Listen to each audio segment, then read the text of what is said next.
everyone, and welcome back to Lychee Pink Planner. It's me, Emma. Hi, hello. Before I get on with this week's prattle and plan, I just wanted to say a big thank you to Sarah from Just My Typewriter, whose link I will leave down below. She is a fellow YouTube creator and has an amazing grid on Instagram, so please go and have a little look over there, who has been really kind and has sent me, hold on, this American Global stamp. The reason being is because, as I'd said in a previous video, I'm looking to write to Tom Hanks, and I need to put inside the letter a self-addressed envelope which has a stamp on it. So I contacted Sarah and I said, Sarah, can you please help me? Could you post me out one of these global stamps, which he can then send from the USA, hopefully back to me? Ooh, fingers crossed. I'm going to be writing the letter this weekend, and then I'm going to send it. And then hopefully he'll write back to me, and then I can do kind of like an update. So thank you very much to Sarah for sending out this stamp. And oh, I mean, just look at this, it's so cute. I absolutely love this. So this week's prattle and plan has been inspired by the original Girl Squad, the Golden Girls. Now, can you believe that the Golden Girls first aired 36 years ago in September 1985. 1985, oh my days! And it first aired on NBC. When it came to the UK, it was on Channel 4. Now I imagine back in 1985, there was genuinely only BBC One, BBC Two, ITV and Channel 4. In 1985, I wasn't very old at all. I would have been 2. I was 2. So I wasn't watching the Golden Girls. However, as I got older, the Golden Girls continued right up until May of 1992. Now, I do remember both of my parents watching the Golden Girls. So that's probably memories from about 1990, 1991, 1992. Now, during those years, they filmed 7 seasons and they made 180 episodes. The Golden Girls were nominated for 68 Emmy Awards, which they won 11, 21 Golden Globe Awards, which they won 4. They were nominated for 5 American Comedy Awards, of which they won all 5 of them, 3 Directors Guilds of America Awards, of which they won 2, and 5 Writers Guilds of America Awards, in which they won 1. The lead actresses all won Emmy Awards. So the 4 characters is Beatrice Arthur, who played Dorothy, Betty White, who plays Rose, Rue McCallaghan, who plays Blanche, and Estelle Getty, who played Sophia. Sophia and Dorothy in the Golden Girls were said to be mother and daughter. Now here's an interesting fact. When they were filming this, the lady who plays Sophia, Estelle Getty, was not as old as her character was, and she spent 3 hours every single day having prosthetics all put on to make her look older. She wore a silver wig, and she was portrayed to be 80 years old, when in fact, when they filmed, she was approximately 63 years old. And in the first series, she kind of irritated the producers because during the first break, so from season 1 into season 2, she decided to have a facelift in between, which made it even more difficult to make her look older, in which she needed more prosthetics to look more like an 80-year-old woman. Now, they are all either widowed or divorced, and they all live together in Blanche's home in Miami. Now, the Golden Girls was very progressive for its time. It had some very funny and very light-hearted storylines because it was a comedy. However, it did touch on some quite important things. So there was one particular storyline in which Blanche's daughter is choosing to have a baby via sperm donation and is also choosing to become a single parent, something that Blanche is really, really struggling with during the whole particular episode. They allow Blanche, you know, to have her feelings and to express her thoughts and everything else. And of course, it's a comedy, so everything does all come through. But it was very, very progressive for the time. Why does he have to slip a ring on this guy's finger so the whole world will know? Why did you marry George? We loved each other. We wanted to make a lifetime commitment, wanted everybody to know. That's what Doug and Clayton want, too. Everyone wants someone to grow old with, and shouldn't everyone have that chance? So it follows all of these four women's and the ups and downs of their friendship. And it is the ups and downs, because they don't make it out that the women always got along. It doesn't make out that all of the women agreed with each other. I mean, one of my most favourite, very small quotes from the Golden Girls is when Blanche comes home and Dorothy just, you know, she's like, you know, hello Blanche, and Blanche walks through the door and she was like, you know, eat dirt and die trash. Hi Blanche. Eat dirt and die trash. And she just walks off. That's another fact for you. I found out that Rue had it written into her contract that all of the clothes that she had made specifically for Blanche, because when you watch it, she had some glorious outfits, absolutely glorious. She was able to keep them all. And the actress who played, let me see if I've got a nice picture of it, Dorothy, her name was Beatrice. I haven't really got a big picture of her actually, or have I? No, I haven't. There she is. She also had it written into her contract that she didn't have to wear her shoes in between filming. And also found out she was a Vietnam vet. She was in the Marines. There's also another kind of like storyline in which Rose has to be tested for HIV, and it reflects some of the attitudes of many people around HIV and AIDS. You know, she even says, you know, this shouldn't be happening, you know, to people like me. Damn it, why is this happening to me? I mean, this isn't supposed to happen to people like me. You must have gone to bed with hundreds of men. All I had was one innocent operation. Hey, wait a minute. Are you saying this should be me and not you? No, I'm just saying that I am a good person. Hell, I'm a goody two-shoes. AIDS is not a bad person's disease, Rose. It is not God punishing people for their sins. You're right, Blanche. Well, you're damn straight I'm right. She makes reference to Blanche, who her character is portrayed as being slightly promiscuous. There is a classic scene, I'm sure many people have seen clips of it, where Dorothy is trying to get Rose to get her condoms, and in the end she just gets so frustrated. Girls, listen, maybe we don't have everything we need. Right, what are we missing? Well, we are going away for a romantic weekend to the Bahamas with Jeff and Rich and Randy. In this day and age, it might be a good idea to take along some protection. What kind of protection? 2 armed Pinkerton guards. No, Blanche is talking about, A Nestle's Crunch?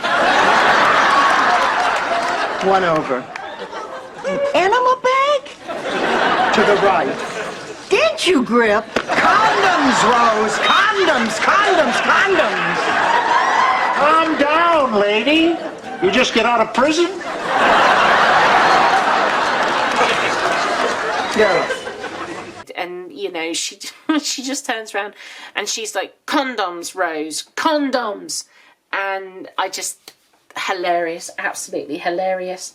If you watch back through them, there was some cameos of young actors who were not very known at the time, including a George Clooney. But I'm not going to tell you what episode or what he was doing, but he was in it. Now, the reason why I'm doing a Golden Girls spread is because of 2 episodes which have always resonated with me, and it's from season 5. And the lady who wrote it, who wrote all of the Golden Girls, Susan Harris, she wrote in that Dorothy becomes ill and she doesn't know what is wrong with her. She complains that she's become very, very fatigued. Sometimes to the point where just washing her hair, she is just so exhausted. She was a substitute teacher. She gives up her role as a substitute teacher because she's just finding sometimes just talking is absolutely exhausting. And she seeks out the help of many doctors to find out what's wrong with her. And she's dismissed. You're getting older, we all get tired. And she travels to New York to go and see a particular specialist. And this specialist, he was very, very dismissive and did not take what she had to say very seriously and gave her some borderline sexist advice, such as, go and get your hair done, understand that you're getting older. It didn't really alleviate her concerns or her worries and made her feel like a hypochondriac and was not answering any of the questions that she needed to have done. Now, this storyline is very powerful to me because back then, what Dorothy was then diagnosed with was ME, or chronic fatigue syndrome, which of course is an invisible illness and an invisible disability. I have chronic fatigue syndrome. That is a real illness. You can check with the Center for Disease Control. Oh, well, I'm sorry about that. Well, I'm glad. At least I know I have something. I'm sure. Well, nice seeing you. Not so fast. There are some things I have to say. Dr. Budd, I came to you sick and scared, and you dismissed me. You didn't have the answer, and instead of saying, I'm sorry, I don't know what's wrong with you, you made me feel crazy, like I had made it all up. You dismissed me. You made me feel like a child, a fool, a neurotic who was wasting your precious time. Is that your caring profession? Is that healing? No one deserves that kind of treatment, Dr. Budd. No one. I suspect had I been a man, I might have been taken a little bit more seriously and not told to go to a hairdresser. Now, many of you will know that I have an invisible illness. I was diagnosed back in 2014 with fibromyalgia, and it took a long, long time.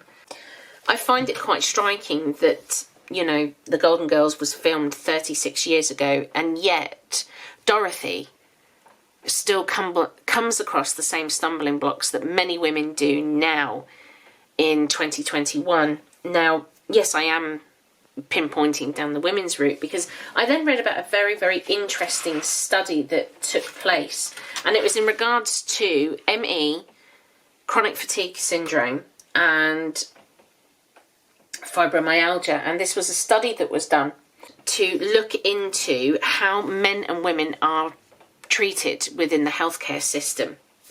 And basically what they did was they got a panel of GPs, both male and female, and they all gave them a separate sheet each.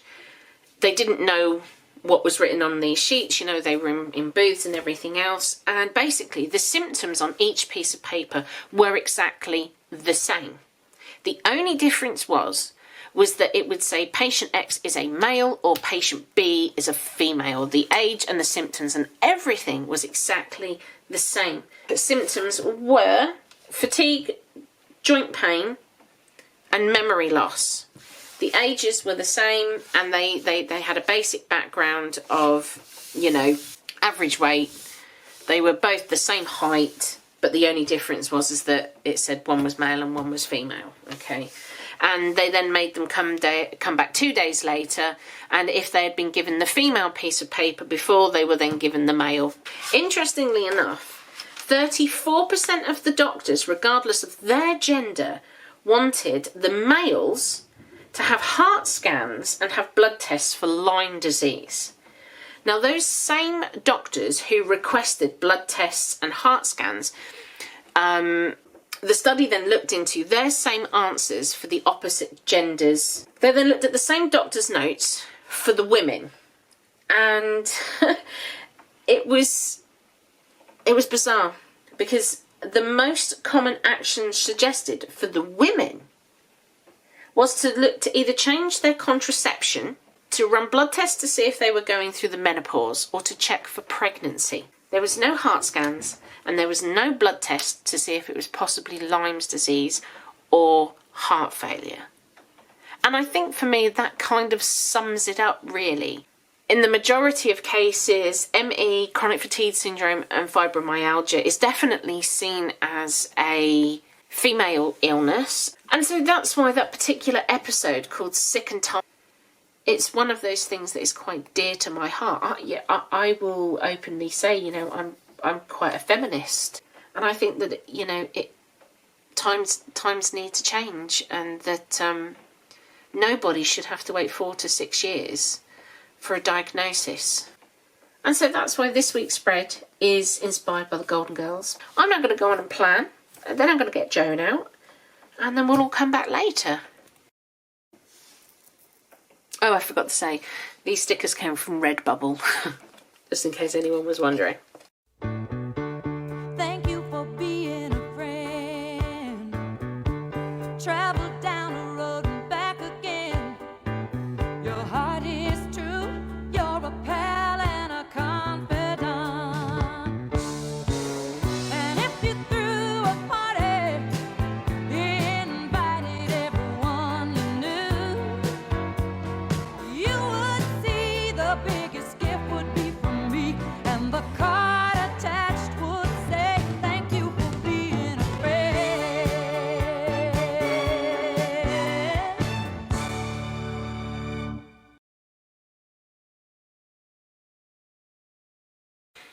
Here she is.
And there you go.